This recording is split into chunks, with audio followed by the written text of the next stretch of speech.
Welcome to the debate. This exchange, it really focuses on what I think is the essential first step for contractors and roofers who are looking to maximize their legitimate claims.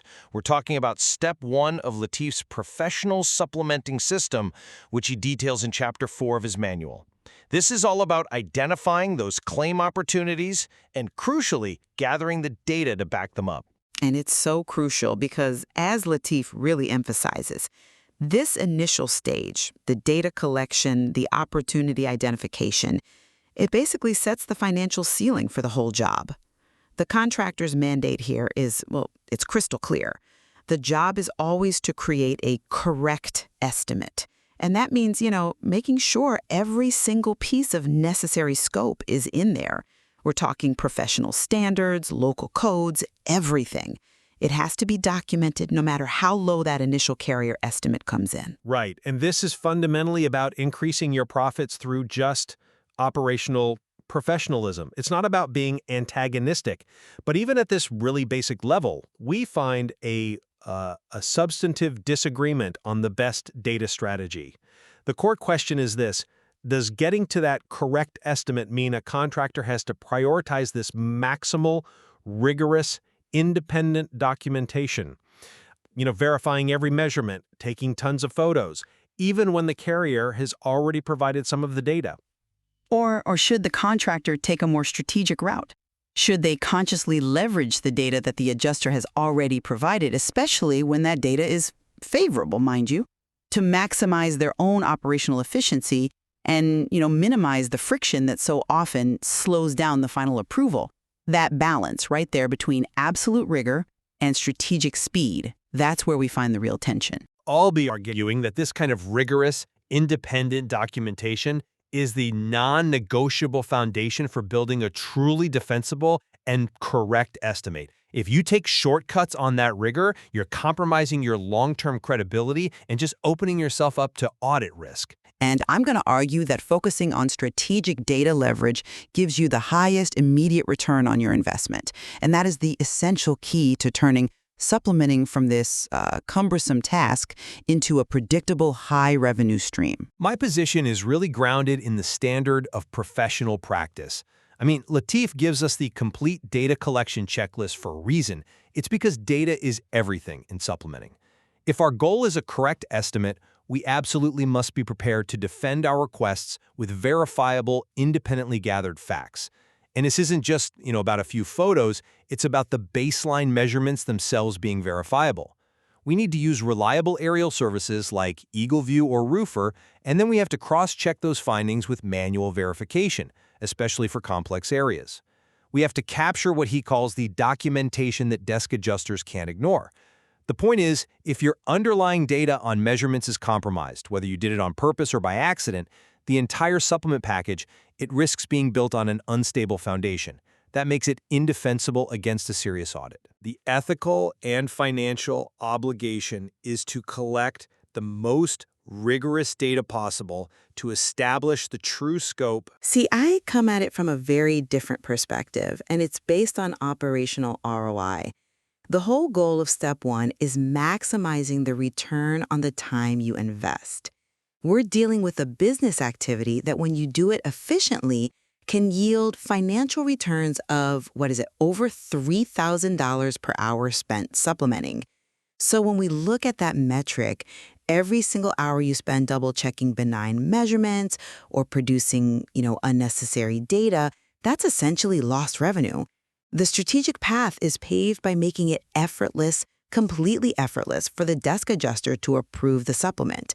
And this leads right to one of the most powerful instructions in the material.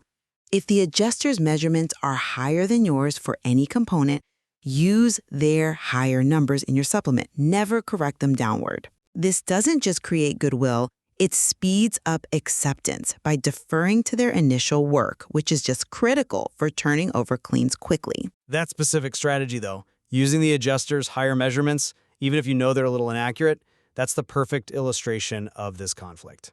It is, I'll grant you, an effective pro tip, because, like you said, the adjuster isn't going to get challenged internally for using their own colleagues' measurements. It minimizes conflict. Precisely. We're aiming for efficiency and speed. That directly impacts the contractor's cash flow. When we start challenging their core measurements, we're essentially forcing the desk adjuster to stop the whole process, open up some kind of internal review of the field adjuster's competence, and then spend time justifying that baseline. Look, if the adjuster already gave us 2 extra squares or a little bit longer on the ridge measurements, that's a gift. We should just accept it immediately. Our focus should then pivot entirely to adding the legitimate, necessary line items, the code requirements, the missing components, not critiquing the favorable data they already gave us. But I'm just not convinced by that line of reasoning, because relying on a knowingly flawed baseline, it compromises the very professional standard we're trying to establish for the contracting firm. Latif's mandate is that the job is always to create a correct estimate. So what happens when the adjuster's measurement error isn't minor and favorable? What happens when it's just egregiously wrong?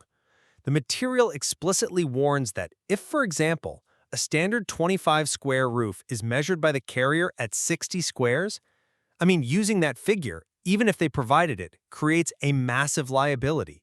It triggers an immediate catastrophic audit risk.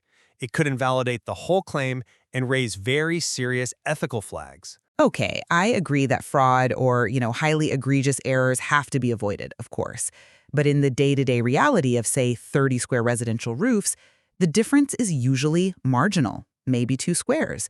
The strategic advantage you get by avoiding a conflict over measurement far outweighs the minimal audit risk of a slightly favorable number. We have to think about the psychology of the adjuster. This person is reviewing dozens of supplements a day. They are looking for reasons to approve, not reasons to fight. So when you start the conversation by challenging their math, you create an adversarial relationship right out of the gate. And that makes them scrutinize every single line item you add, which completely erodes that $3,000 an hour efficiency model. The point isn't that accuracy doesn't matter. It's that operational strategy matters more for getting that immediate approval. And that brings us directly to the burden of documentation that supports the scope, which again has to be based on correct data, regardless of the adjuster's starting point. To truly capture that correct estimate, especially for items in, say, Category 2, which is hidden or unforeseen damage, like rotted substrate or unavailable decking you find during tear-off, and Category 3, which covers local code requirements, like extending ice and water shield, or IWS, we just need extensive data. I believe contractors cannot afford to underdocument with photos. Latif suggests you might take 200 photos and maybe use 50 of them. This upfront investment in just comprehensive visual evidence is what allows us to later justify those complex high-dollar items like needing to replace decking or covering project manager supervision costs that are, really difficult to see from the ground. I absolutely agree that key photos are essential, what we call photography that sells. You need that clear shot of the pitch gauge to justify a steep slope. You certainly need targeted, dated photos showing an unavailable surface or a code violation to justify supplemental decking work. I get that. But I severely question the efficiency of the 200-photo approach. For a smaller contractor, maybe one doing 50 residential jobs a year, where effective supplementing can easily add $125,000 annually, every extra hour they spend managing, labeling, storing, and reviewing hundreds of context shots that a time-crunched desk adjuster may never even open, well, that's an administrative cost that just slows down their cash flow. But those extra context photos are your insurance policy. How do you prove the overall condition of the roof was sound before the tear-off to isolate that sudden discovery of rotted decking during the process, if your initial pre-inspection documentation wasn't thorough? The detailed photos capture the context of the whole structure, the precise location of the damage that the adjuster's limited scope might have missed. If you miss capturing a crucial Category 2 item because you limited yourself to 50 targeted photos, you've compromised the correct estimate and the contractor ends up taking the financial hit. We manage that risk efficiently by leveraging technology. We should be prioritizing reliable, established third-party reports for bulk measurement. An EagleView standard report costs about $35 to $45. Compare that to paying a high-value project manager to spend 2 hours manually measuring and cross-checking a standard roof. That $40 report is a massive efficiency gain, and that allows us to focus our human time and our high-volume photography only on the highest value supplement opportunities, the specific hidden damage, the code triggers, the unassailable surfaces. So we gain the rigor of accurate measurements through these established data sources, while we conserve our human resources for the detective work that only a professional contractor can do. That's a sensible compromise, I'll admit, leveraging third-party accuracy for bulk data to free up time. However, even with those reports, Step 1 demands that detective work. We have to read between the lines of the initial carrier estimate to identify those common omissions that are necessary to complete the job properly. These include items like drip edge, the full extension of ice and water shield, project manager supervision, steep charges. You know the list. These are high approval items because they're often procedural or code-driven, but finding them still requires a rigorous checklist review against the carrier's scope. Right. The necessity of the checklist and the detective work is absolutely paramount. We have to find all the items that weren't included in the initial estimate but are necessary.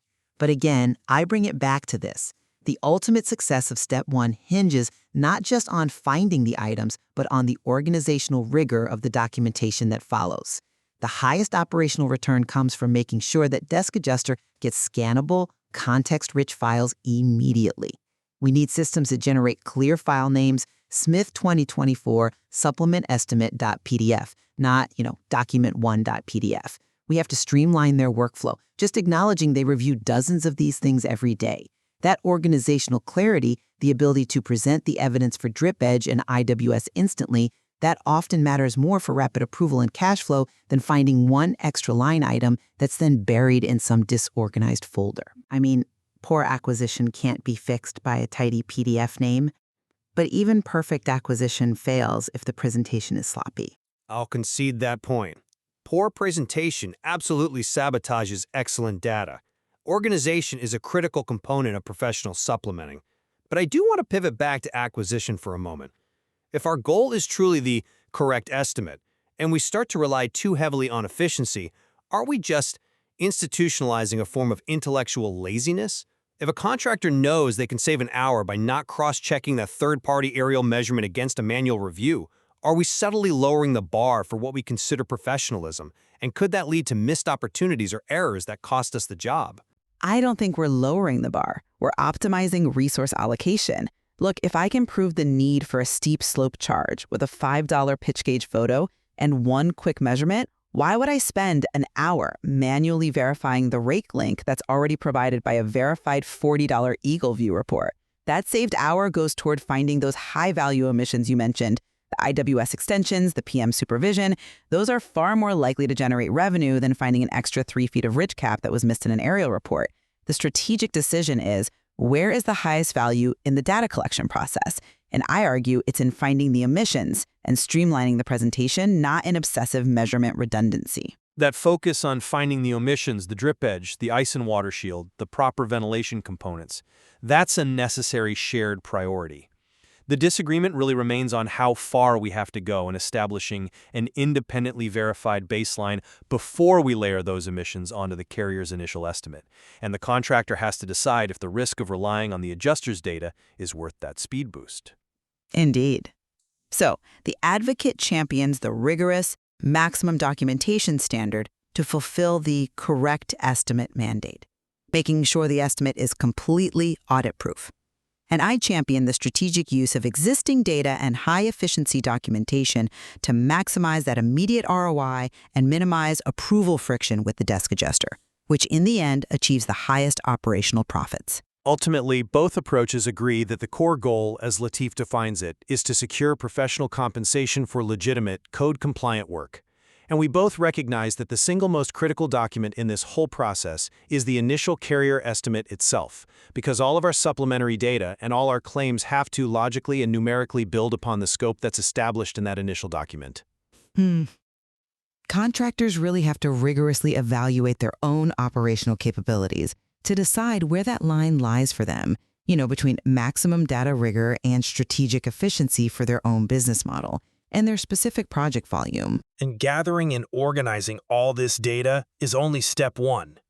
Next time, we will continue the discussion of Latif's systematic approach by moving to Chapter 5, Step 2, Revising the Xactimate Estimate. We'll focus on the crucial work of formally structuring all this acquired data into an estimate format that wins approvals. Thank you for joining us for The Debate.